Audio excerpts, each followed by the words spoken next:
makes me.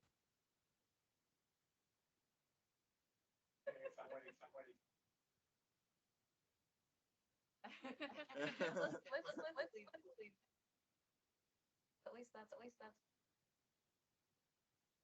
Jesus, Jesus. yes, Oh, yes. oh, We need.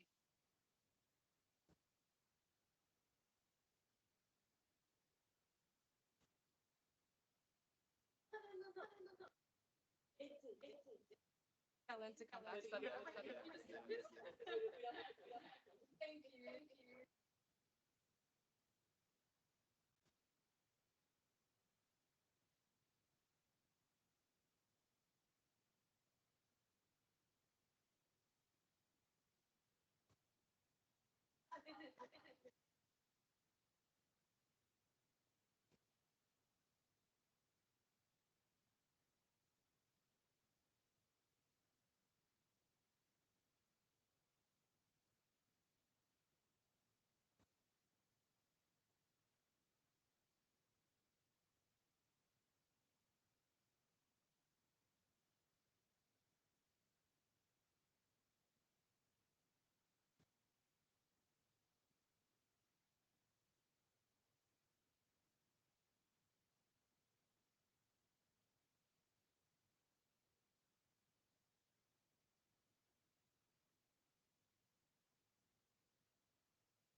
Hello. Hey, hey everybody. Sorry to barging like that. I was curious, what time you guys thinking about starting? Because Can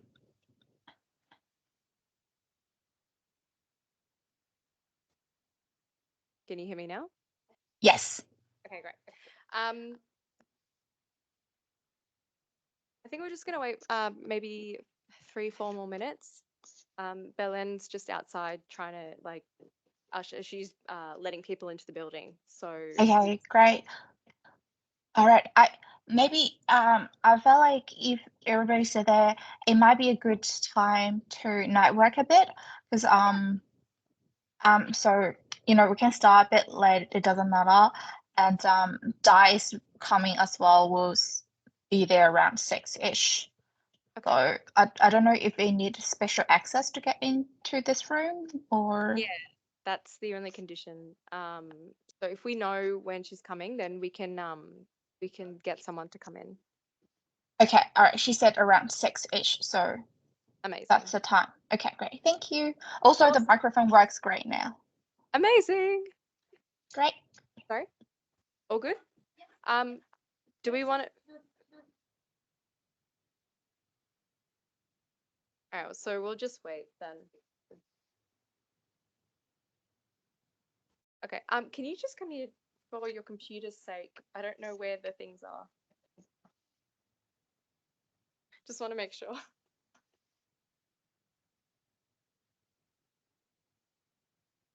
Here. Ah, okay. And then here, there.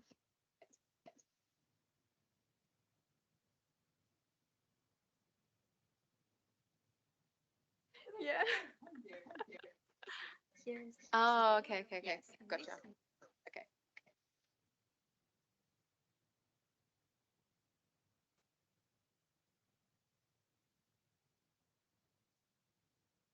Wait, Dai. Hello? Yeah, yes, I'm here. So we're almost set here. Is it still okay to start the actual presentation in 5 minutes and like I can talk about Our Ladies first? Yeah, Okay. sure, that's fine. Yep, sounds great. Sounds good. Okay, thank you. Thank you.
All right. So let's start. So just so if you haven't already, we've got a Slack community. Feel free to join our Our Ladies Melbourne Slack, where we have different channels for tips and events and general things. So feel free to join. We also have an expression of interest form if you want to actually give a talk or a presentation or a workshop. If there's something you're interested in, please uh, fill out that form, and we'd love to hear from you. So yes, thank you for coming to our second event for 2024, either virtually or in person. It's lovely to see you. So first of all, we'd like to celebrate and acknowledge the traditional owners and custodians of the land and waters that we're on today, the Wurundjeri people of the Kulin Nation. I pay my respects to their elders past, present, and emerging, and embrace their continued connection to this place. So who are we? Give a little brief intro again. So we're Our Ladies Melbourne.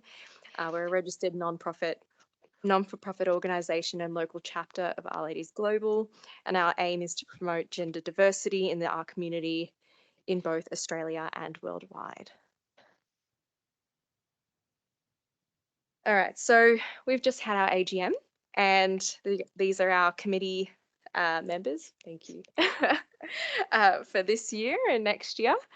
So I'm the incoming president, and we've got Dai as the vice president. We've got our secretary Serish and treasurer Kathleen, and our members Caitlin, Cecilia, Belen, Lauren, and Gokna. So for some housekeeping, we're extending invitations to any woman or underrepresented gender to join our committee if you'd like to, or be part of these events in either making them, and so on and so forth. So please get in contact if you're interested.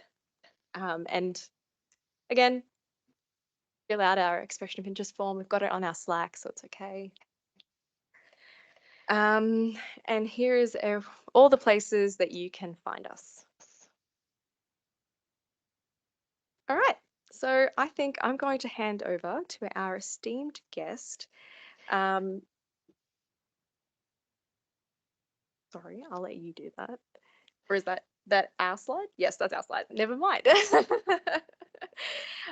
So Beatrice has a PhD in environmental science. She's a researcher interested in topics such as water resources management, transparency and open data, environmental data science, and gender and the environment. So please welcome.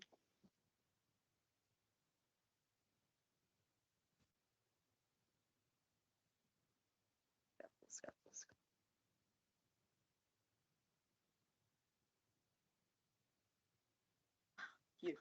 Amazing. Thank you. Hi, everyone. First of all, I would like to thank Our Ladies Melbourne, especially Dai, because I sent a message saying, hey, I'll be around and I would love to see one of the events. And Dai was like, if you want, you can present. So here I am. So thank you for receiving me. And the idea today is to talk a bit about what we have been doing in Our Ladies in São Paulo, and I don't know, maybe can give ideas for other Our Ladies events, So uh, this is me. You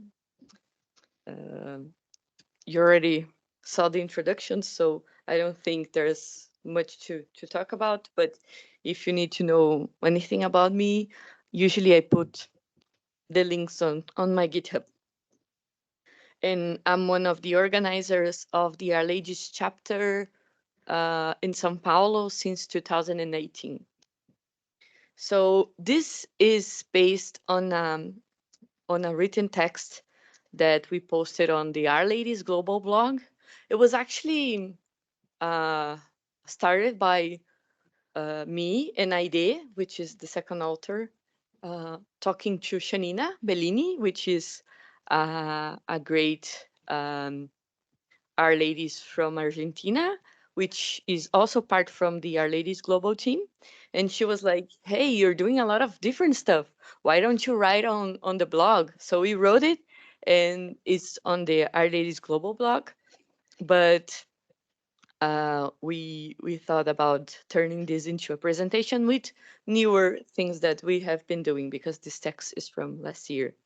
So the Our Ladies in São Paulo started in 2018, and this is the map of Brazil, and the points are Our Lady chapters, and this is the Our Ladies in São Paulo, and the size of the bubble is how many events the chapter had. So the group in São Paulo is one of the groups that makes events more frequently, and we have been doing since 2018. And we have events online and in person. Unfortunately, don't have yet like hybrid, because we don't have the setup and technology, but because it depends also in the venues. But we are hoping we can get that going.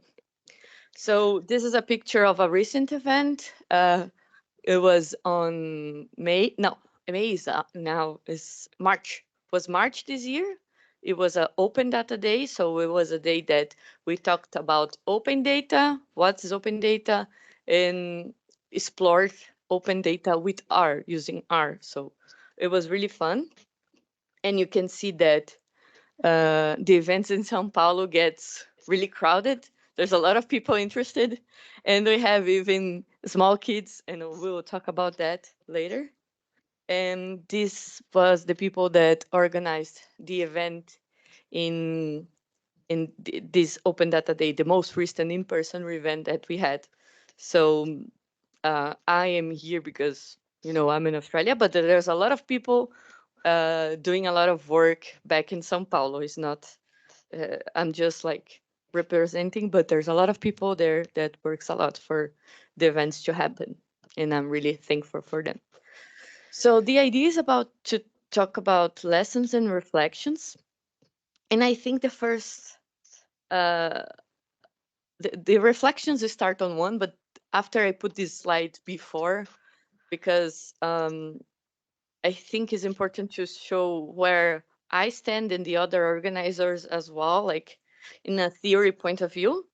And we talk about a lot about intersectionality, So the idea is that, for example, I'm a white woman, and you're also a white woman, but we experience things differently, or oppression or discrimination, and also is not Our Ladies is focused on like gender minorities, but people in our community has other characteristics that makes them has different kind of oppressions that they suffer, and it's important for us to recognize that in order to think about what we can do to help them to come to the event.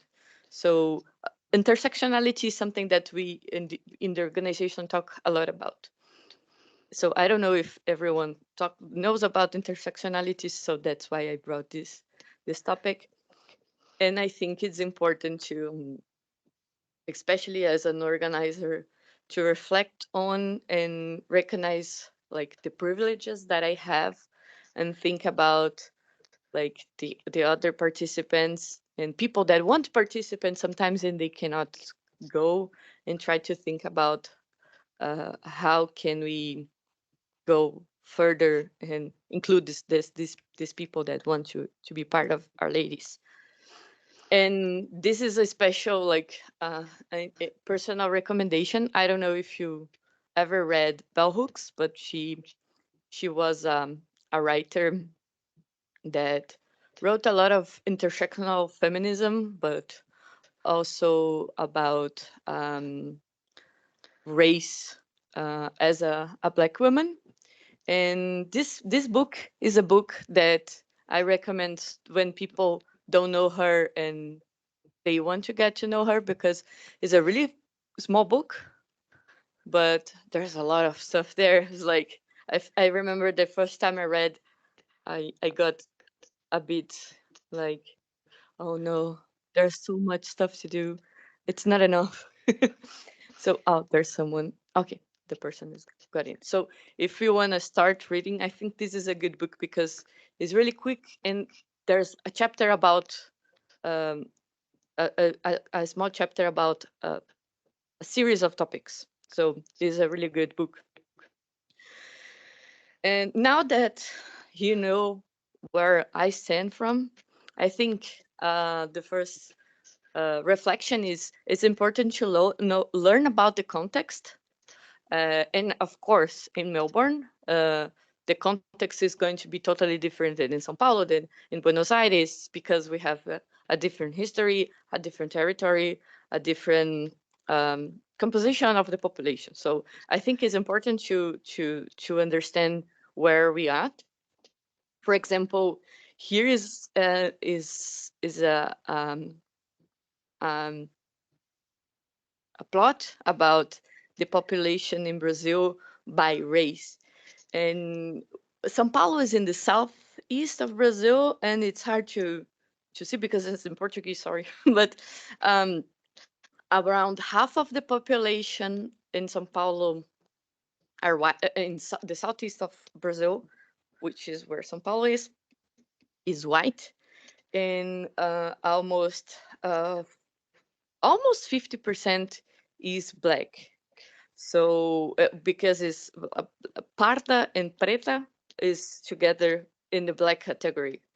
So parda is people that are black with light skin, and black is people is darker color black. So half of the population are black, and we don't have half of the group with black women, so black people.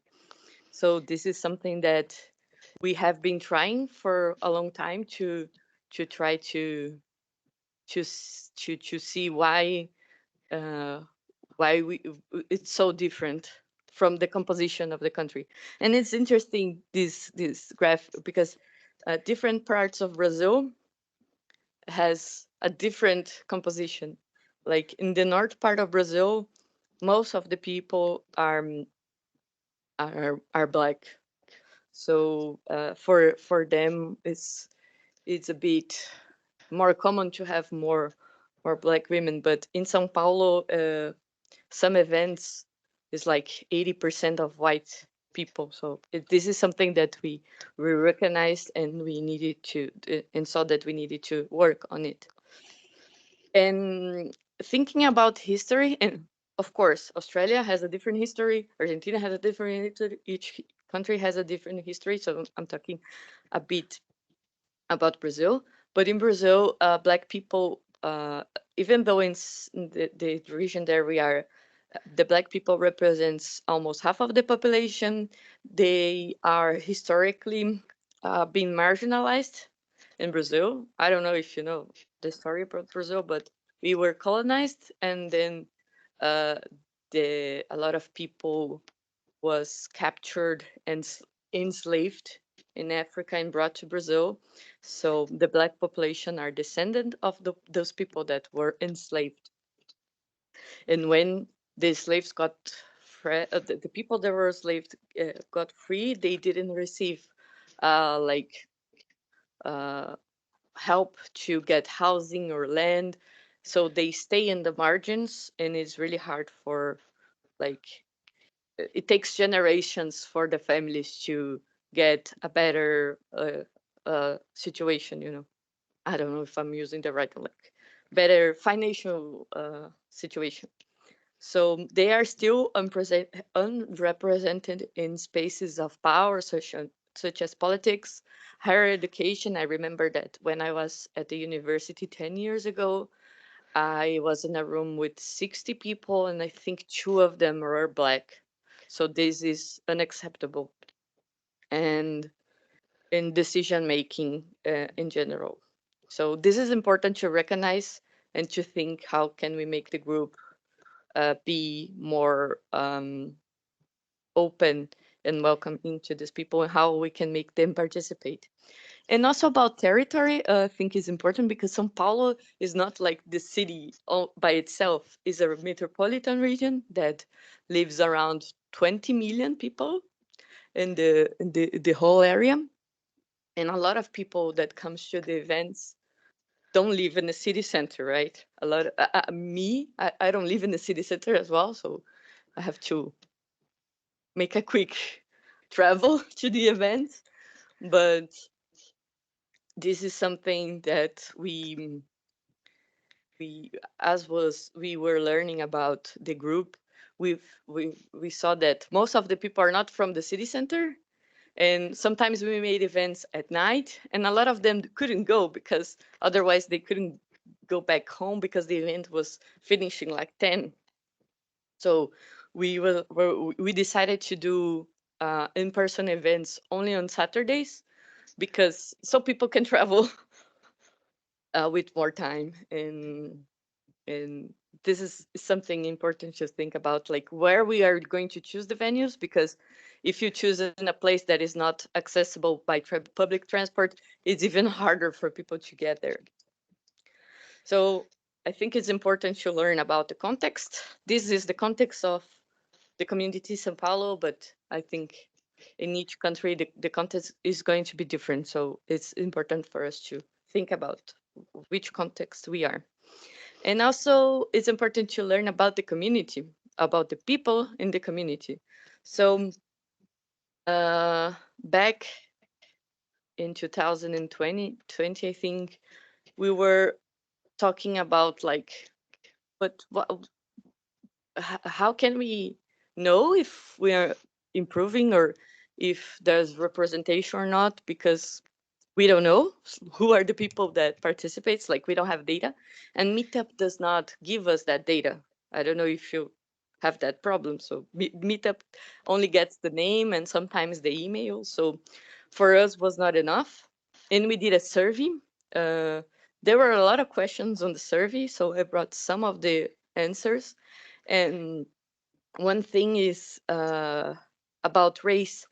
73% of the people that from the community that answered, they identified themselves as white. So we are long a long way to go. We at least back then, but we're still improving.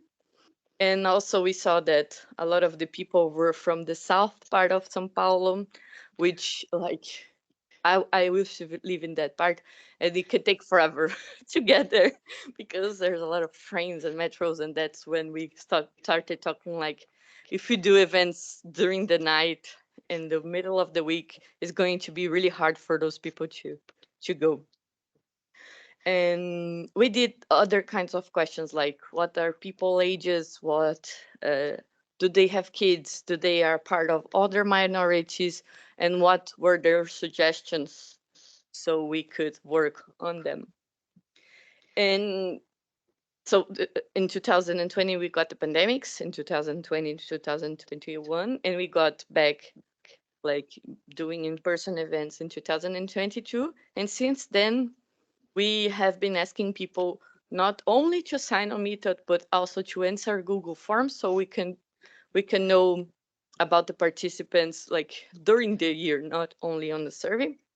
And we do a lot of questions about diversity as well. So that helps us getting to know the community and what they thought, their suggestions to improve. And the third thing that I think it's important is to involve people in planning and activities. I saw that you guys have the Slack channel and the link so people can present, and that's really awesome. For now, these are the organizers, but we don't have like a fixed group of organizers. It's mostly like whoever is working on is like, if someone says, I want to participate, okay, this group, we talk about what we're doing. If there's any task that you think you're comfortable doing, let us know. and you can do it. And is there anything that you want to do and you're not comfortable? Let us know and we can help. So people started like to help out without like it's not really structured. But there's some people that have been around for a long time now, and these are the people that most recently have been more active. And I think it's important to show their faces because they work a lot, and also because it's good to see that we are going in a way that has diversity. For example, two of them are mothers, and this is something important for us so we can listen to their opinion. Two of them are Black women, and there's LGBT as well. So it's good to have other other like intersection of minorities in the organization, so we can discuss and think about how can we improve. We also created a blog. It's in here. I can give you all the links after, and all the links are back then in the part of the end part of the slide. So one thing that we got uh, thinking about, how can we make people try to participate more, and we end up making a blog. So sometimes people are not like, they're a bit shy to present, but if we say like, hey, this that you did was so great, why don't you share with the group? Sometimes they're like, oh, I don't want to present. But what about the blog? You can write something about it on the blog. And and now the blog has a bit more than a year, and we have posts from all these people. So this is really, really great for us. And some of them are translated to English. So uh, we have been working on that as well. So this is a way that makes few people feel like they are also part of it. Like they don't want to present, but they share content on the blog, and we help them to like. Sometimes they never used Quarto or GitHub, and we're like, okay, if you don't want to use it, we can do on Google Docs and I'll post it. But if you want to learn, I'm here and we can work it out. So it's a good way so people can also work on other stuff they want to learn as well. And one thing that we have been doing, and that happened with me like in 2018, and now I do it with a lot of the participants, is to invite to present. Sometimes a person, we know they they would be like great presenters, but they are shy. And I'm like, okay, maybe if you do like that small presentation at the beginning that just tells people what our ladies are, that would be great. And they start presenting with that, and they are like, okay, I'm comfortable doing this presentation. And after, I'm like, okay, if you want to present another topic, I can be there with you and I can help you through the way. And eventually they just do by themselves, and I'm like, yeah, we have another person presenting and sharing what they know. And for me, this is really great. Like, if sometimes I think that because someone did that to me back then, I did the second person that is in the post, she was the person that was like, Bia, you're doing this Sharingan stuff, the presentation back then, and we don't know how to do that. Why don't you present? And I was like, no, I don't think I'm good enough to present. And she was like, yeah, let's go. I'll be there. And that helped me to present. And I think if she was not like, she didn't give this help, I wouldn't be like comfortable, like confident enough to do it. So now I try to do this with other people as well, and it's really good to see people presenting for their first time. And we also did a survey to plan the year. The link is in here, but it's in Portuguese, so I don't think that is going to be really, really useful. But the link is here, and we asked people like, what topics do you want? What do you want to do? And then we got and was open online, and then we got a in-person meeting to talk about the results and to think together like what are the priorities this year. So it was really good. This wall was like everyone wrote down like what do they want to like for the group in the year, and we posted that, and then we organized and thought about it. And it was really good. It was around 20 people. And that meeting plan, we said that it was open for anyone who wanted to just be there. You don't need to like work through the year. You just, if you want to say what you think, just go. And it was really good. And so the third point that I just said was about getting to know the community and people of the community. And I think the fourth thing is about like the some of the actions that we really did. So there are more points written on the post, but I think this that I selected are the ones that I like the most. And the first is Gugu Dadados. I don't think the name makes sense in English, but you know when the kids say Gugu Dada when it's like learning to speak, and dados in Portuguese is data. It would be like data. So it was like Gugu da datas. Gugu da dados is so this is the idea. We got up like the words that is related to kids and data, and that was the name. So in the in the first survey that we did, 13% of the respondents said that they had kids. And we're like, huh, that's weird because I think there's more people that has kids. Why they don't participate in the meetings? And Aide, one of the organizers, she became a mom during the pandemic.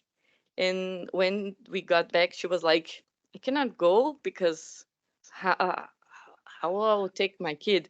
And we talked about like how can we do an event that she can come and other people that has kids can come.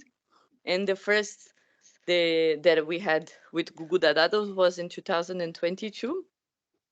So since then, we try our best at events to make this a space for kids, and the kids love it. Like they really like it. So um, this is some pictures of it, and one thing that is it's important and is also a, a big challenge is to make sure that the venue is safe. There was a place that we were going to do the event and we saw before, and we're like, this place is not good. So in this place we'll do a shorter event without the space for kids.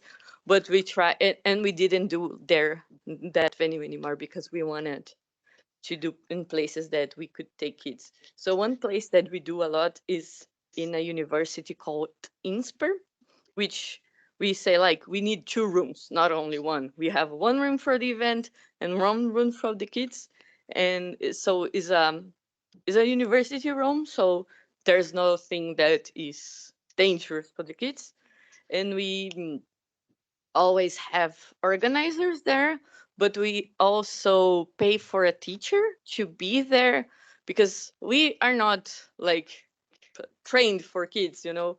We don't know like what kind of activities that they like, what is good. And we have this teacher that we pay for her to stay the day when we have the events. And our plan is if we have more kids, we'll probably need more teachers, like two teachers, because just one is not going to be enough. So as I said before, we have a Google Forms that we always ask people to fill out when they sign up for the event. And one of the questions is about the kids they are bringing, like how many kids you're bringing, what their ages, and their names, so we can plan um, the some activities according to the age of the kids because they do different stuff. So as I said, the kids is always there's always some of organizers, and the teacher that we like we pay for her to be there because it's her work, right? So one thing that is also important about Gugu Dados is that we have moms in the group, so they thought about a lot of stuff that is really nice. So Aide thought about a lot of stuff. So this is a form that we always ask the parents or the mom, the dad to fill out, asking a lot of stuff about the kids, especially about any allergy or something that we need to be careful of. One of the kids that usually goes um, has something related to an allergy related to milk, and it's a really bad allergy. So we really have to take care of what the kids eat and stuff like that. And we also ask we also fill out this wristband with the colors, and we put like in the child and the parents.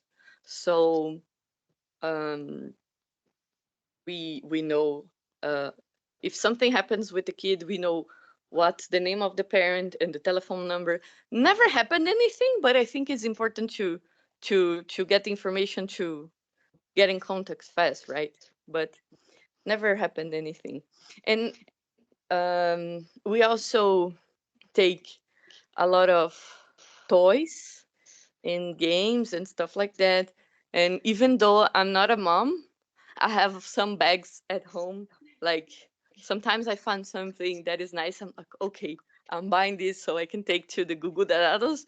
And when we have the event, there's things so kids with different ages can play. And we even there was once one of the participants, she brought a Nintendo and the kids went mad. So this February, and the other organizers were like, we really need a Nintendo because the bigger kids they prefer to play video game and stuff. So in February we were able to, not in the group, me and Julia, we brought the Nintendo, and every game we take the Nintendo to the event, and the bigger kids they really love it. But for the smaller kids, Aide brings a lot of stuff as well because she has a smaller kids, so she has this it's kind of legal for babies, which is not you cannot swallow, and paper and pencils so they can draw, and there's a lot of plays going on, so you can see the here is like the ones Jenga. I don't know. There's a lot of we take mats, the green mat. We take there and make a lot of plays with the kids. So what I like a lot about Gugu Dados is that uh, there were some people that already said to us that they only got there. They were only able to go to the event because we had the Gugu Dados. Otherwise, they couldn't leave the kid with anyone else back home.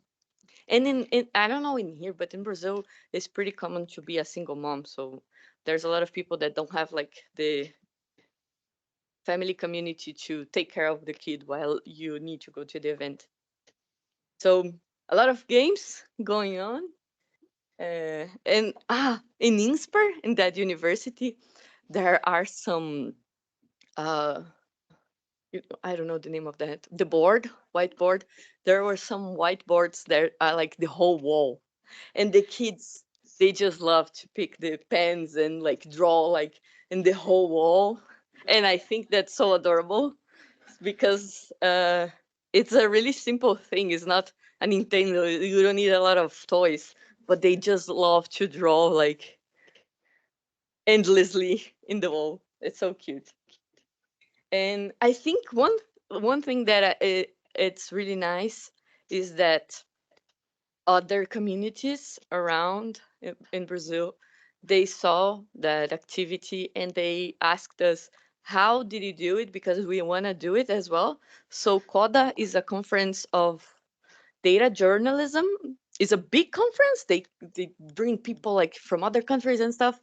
And at that conference last year, they had a Gugu Dadados with the same name. They asked us like, "How did you do it?" And they did for the event. And this year, they doing this same event in the Amazon, and they saying that they're having this space as well because a lot of people, I think, is going to travel there to go to the event. So I think it would be hard to like just leave your kid for 3 days back home. So people who get their kids there and can participate in the event.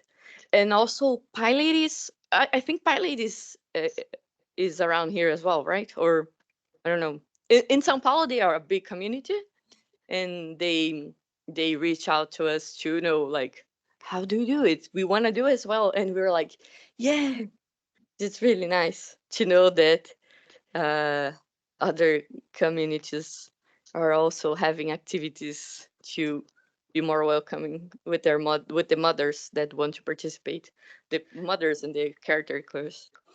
And one thing that I remember from a podcast that I listened recently, which was um, a researcher, a scientist, that she's a mother, and she said that she only started to like to see this kind of activities, like the importance of activities that you focus on mothers when she became a mother. And she was like, no, I tell people now that the people that are not mothers as well, they have to think about us, otherwise it's going to be really hard for us to participate in the events that everyone go. So I think this is something important for me. I'm not a mother, and I really care about how can we make people with kids participate in the event and feel that they are welcomed as well and they have support. Okay, the second thing is a collaborative potluck. Um, I don't know if potluck, I found out this potluck word on Google, so I'm not sure is the right word. But the idea is there are some venues, there's just some venues even give you food, but most of the venues don't give you like food for the event. And we noticed that sometimes it takes like an hour, 1.5 hours to get to the place and then the event and go back home. So we were like, sometimes the events are like in the city and it's expensive to eat there. So we said, okay, when we don't have like support for the food from the venue, we can do a collaborative food. So we just say, hey, if anyone wants to bring anything, feel free. So a lot of people bring stuff, and everyone is really happy and filled out. And sometimes uh, even there's some stuff left, and we're like, whoever wants to take home, just take it home. And we make people feel free to eat whenever time they want, like during the event, before, in the pause, anything. So this is a table that's not really like a photo that's really representative, because I didn't find anything. Because usually, like, we put, we bring some stuff. So if no one brings anything, there's something.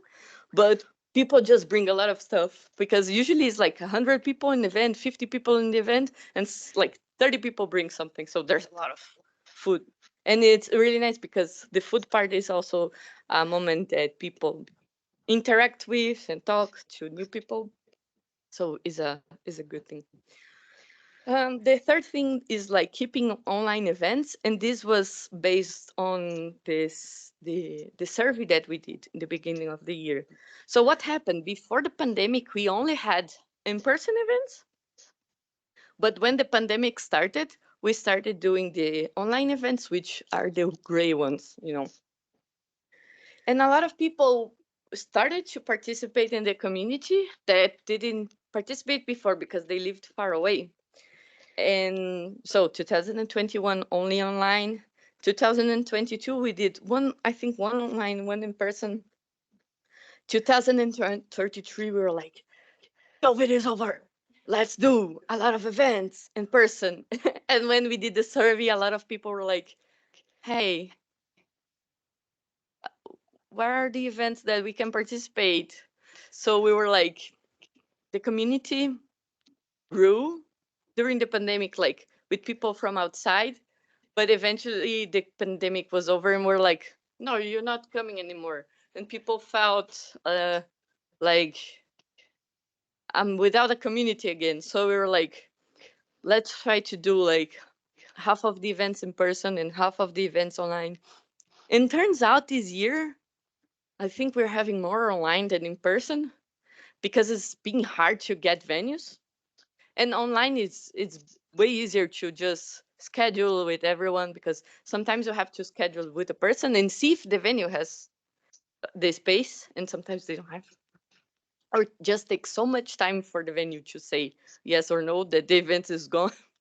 So we are having a lot of online events as well to be able to fit everyone that has been participating in the events since the pandemic. One thing that we wanted to do was hybrid events like you guys do, but we don't have infrastructure yet.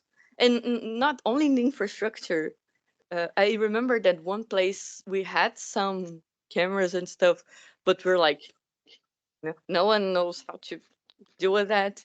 And we were afraid that would have like a lot of work, like double the work during the event, because in the event is that there's already a lot of people that you have to answer and you have to help out, and would be hard to do that like online and in person at the same time. So we still did not figure it out yet, but we want to do, like when we do in-person events, we want to try to do hybrid events as well, or at least to record it.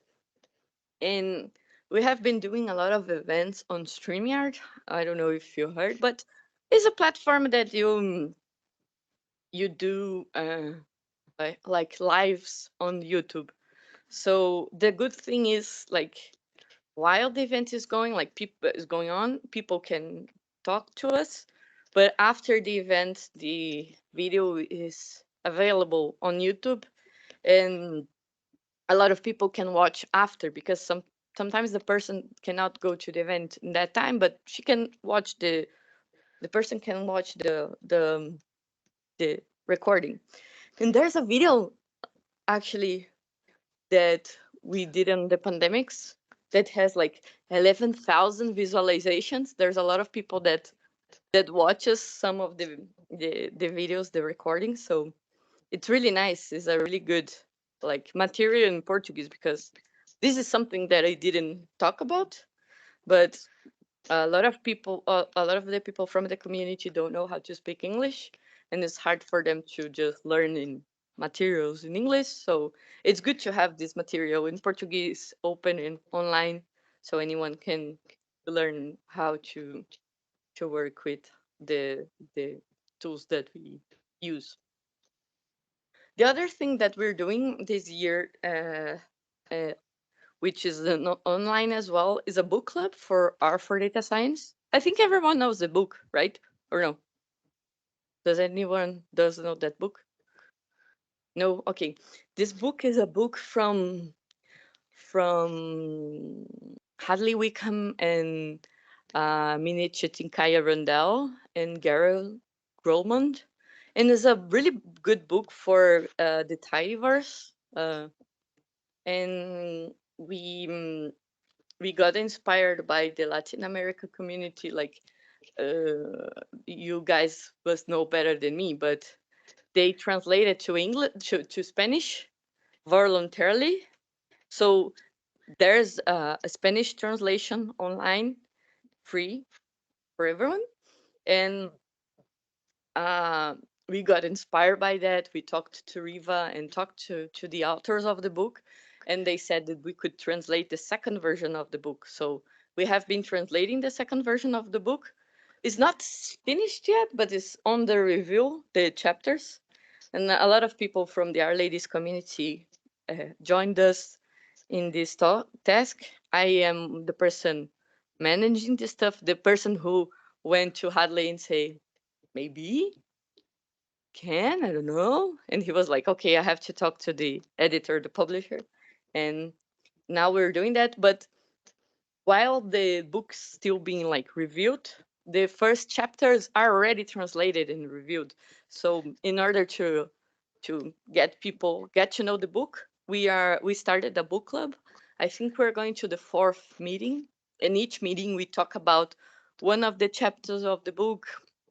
And I think it's really great because people read the book, the chapter in Portuguese, and come up with their questions. And usually we invite like one person, different person from the community to present the chapter. So it's a way that people can start presenting. And I'm always there, like, to talk, like a backup. And if they don't know how to answer a question, I'm already there. So I usually know how to answer the question. So it's another way that we can try to help people have their first talk or activity in the community. And it has been really, really great, the book club. Um, I'm almost done, but I think I have two things. So the first action that we did is the financial support. I don't know if that makes sense for you guys, but because here in Australia, I don't know. But in Brazil, imagine that some of the events is through the whole day. It's kind of far from your home, and some people have a hard time like paying for the transport to get in the place or having money to get lunch during the day. So you know that Google Docs file we have questions about diversity if the person is bringing kids, but we also have financial support space. So it's like, do you need financial support for food?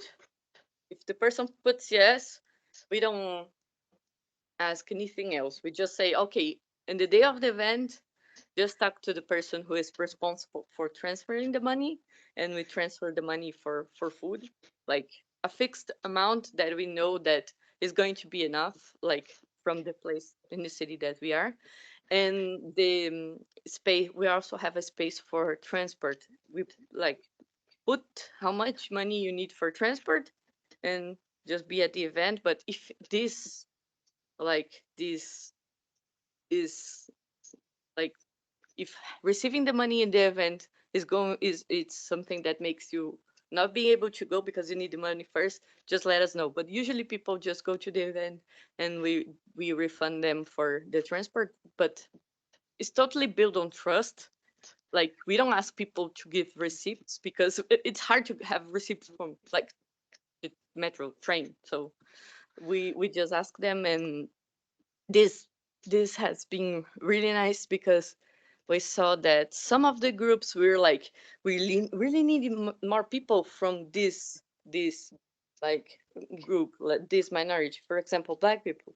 And we saw that a lot of the the financial got to people asking the financial support to go to the first time to the event were from those groups. So we were like, this has been working really well.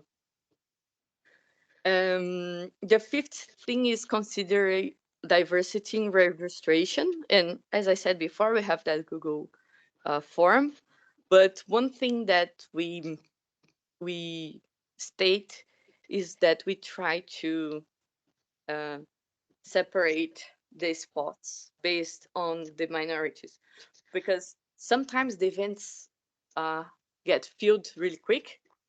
So there's a lot of people on the line. So like, if there's a long line, we it's not like who got there first, and we try to get from like, we see there's not so many Black people on road, so we prefer to give them the possibility to go, you know. But usually we got a big venue that allows everyone to go, but we state that on the registration. So if we ever really need to apply that, we can.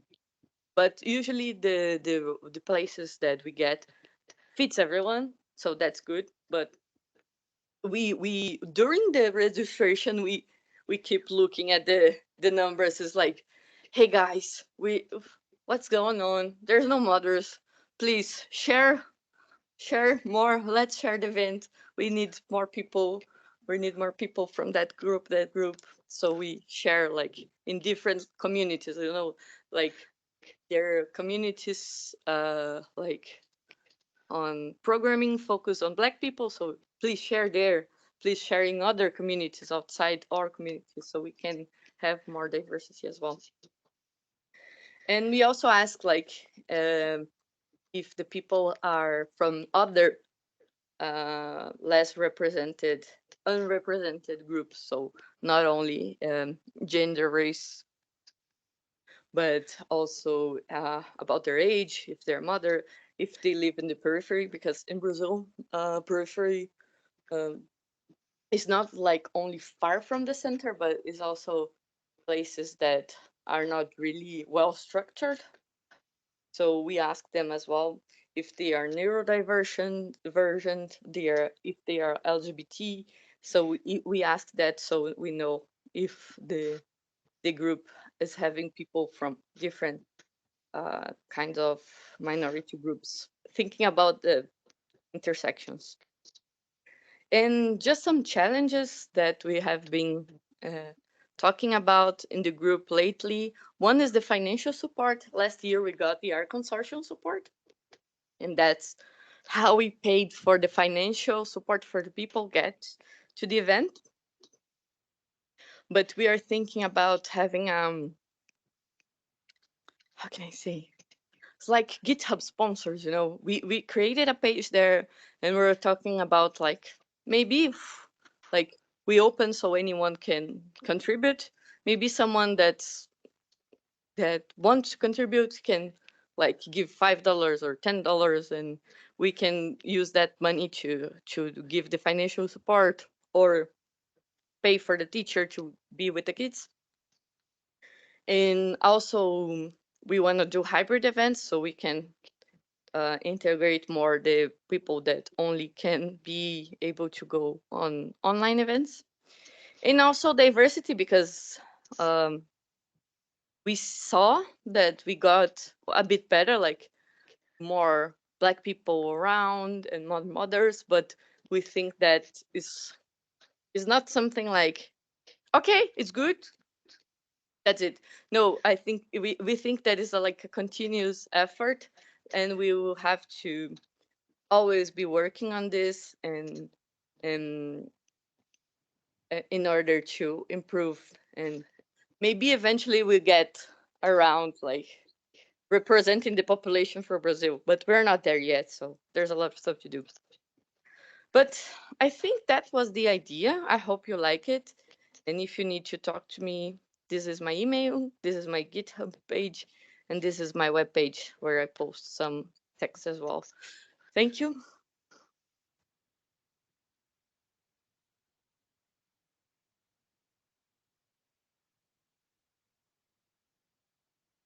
Thank you very much. Now, do we have any questions from anyone? I don't know if you're open to questions. Do we have any questions? Oh, yes. Okay. How do we? Oh. Yeah.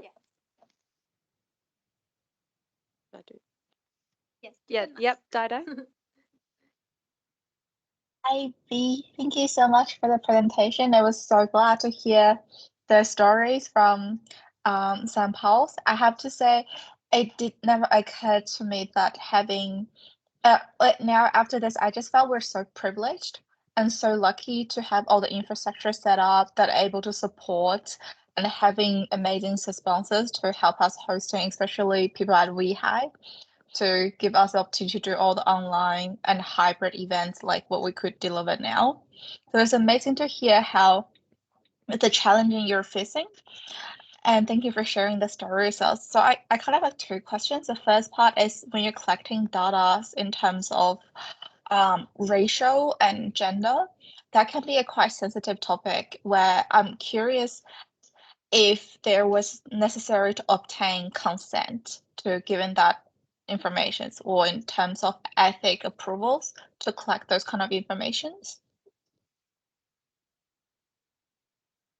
In case of Brazil, we don't have to. Can I answer now, or you'd Yeah, prefer? yeah, please, yeah. In Brazil, we don't have like to get ethical approval for that, but that's a good question. You have to get like ethical approval if you're doing research, but we don't do research with it. We just like collect for the event. But that's a good thing to think about, right? Yeah. But in Brazil, we don't have like a legislation about that. Yeah, we maybe we should think about it, but there's not a rule in Brazil about it. But thank you. Okay. That's an important point. Yeah, and a second part is that so as our Ladies Melbourne, I had tried to invite friends who identify themselves as gender minorities, and they didn't feel associated with ladies in our name. And we have pushed for the initiatives of rebranding, and that initiative have came through from the Ladies Global. So I don't know if you're in the Ladies Global Slack channel or not. They have pushed open for discussions of rebranding in terms of names, and that is circling around on GitHub Ladies Global issue 10. And there's some really interesting suggestions there. So I don't know if you guys have thought about some alternatives. I know back in the times we thought about adding a plus sign to think we're more inclusive, not just for ladies, as you guys have done, because you're definitely a more diverse groups compared to us. So I'm hoping that if you haven't or everybody's there haven't heard about the rebranding initiatives, it's open for discussion at Allergies Global GitHub. And I'm curious, what's your thoughts on that and what might be a good potential branding name for us? About seeing the discussion, I heard about it, but I didn't see like on GitHub. I saw like other organizers talking about adding the plus sign, and for me, I think is a great idea because a lot of people get confused about it. A lot of people are like, but um, like I'm a gay man, can I participate? And I think one thing that is important in Brazil that sometimes we discuss in the group is that the composition of the situation in Brazil is quite different from like United States. And I remember once uh, having a discussion on Our Ladies Global saying that, oh, maybe we can put like LGBT included on the rules, and people are like, gay men are not minorities or stuff like that. But in Brazil, Brazil is a quite uh, not a good place for LGBT in general. It's one of the countries that most kills transgender people. It's really, really bad. So for us, even though Our Ladies Global is like, we're focused on gender minorities, for us, we are like, we when we present ourselves, we say that the group is supposed to be for gender minorities, but other minorities are really welcomed in our group because we know that they don't have a safe space either, you know. So it's really different, like from the United States, the situation from LGBT to Brazil. In Brazil, they don't have a safe space, so in our group, we try to make them feel welcome as well. And I get it about the name, but I don't know. I saw the idea about the plus, and I think it's a great idea, but I don't have like any other ideas, and I think I should look at the GitHub issue to know more about. Great. Thank you for sharing your piece of advice with us. I guess that's one thing is really interesting to have you at Alice Melbourne to present this is to think about more from a global standpoint of view because we are a global organization and each, as you mentioned, is is necessary to understand what's the demographic of your region, and that's something is really interesting to hear about. Thank you. Thank you. Thank you for receiving me, and thank you for being so patient because sometimes I took a while to respond. I died. It's all right. We all experience that, but thank you so much. Thank you.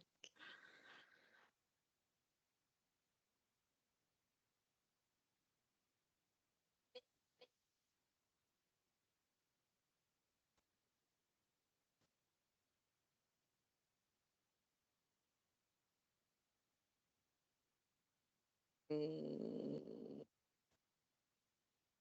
let me see. I cannot remember, but sometimes there are some specific things, like do the events during the week night, and we already saw that it's not going to be really possible. So, but I don't remember an example, a good example of it, but I can look it up and tell you after if you want.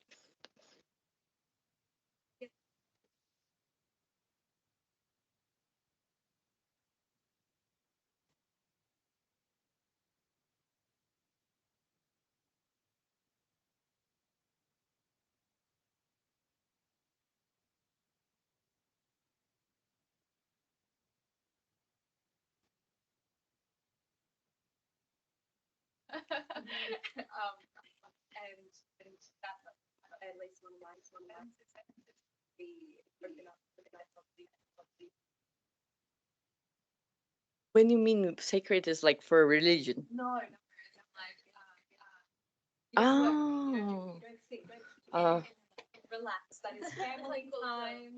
Yeah, it's a very. I think it's cultural because in Brazil, it's really common to like work and study on Saturdays or yeah, Julio usually teaches like the whole Saturday. Yeah. Yeah. Yeah, but about when you said sacred, I thought that was related to religion, and I remember it was not in Our Lady São Paulo. It was in Our Lady's Goiânia. It's another chapter which is really active. It's a great chapter. They had a presenter that she was from a religion that they cannot do anything on Saturday, so they did the event on Sunday, and it worked. Yeah, yeah, they made it on Sunday, and there were a lot of people. I saw online, and that there were a lot of people. Yeah,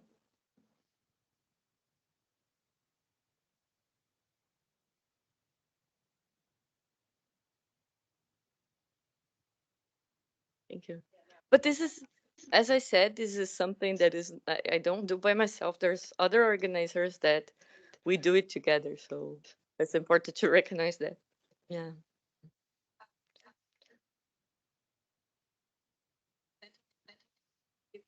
Oh, thank you. And we hope you enjoy Mm. any time you Oh, it's an Our Lady's Melbourne. Thank you. Library. Oh, thank you.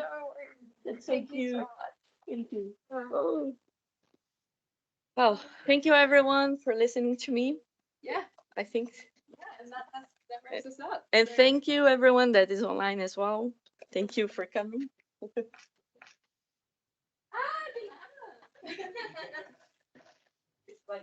Thank you. Bye.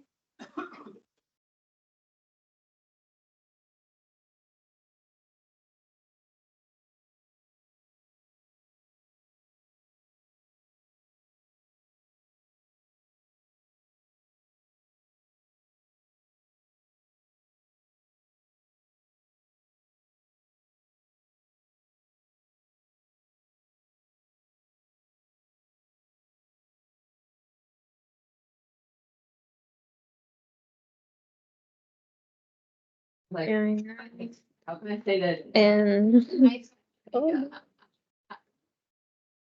media part to understand Portuguese.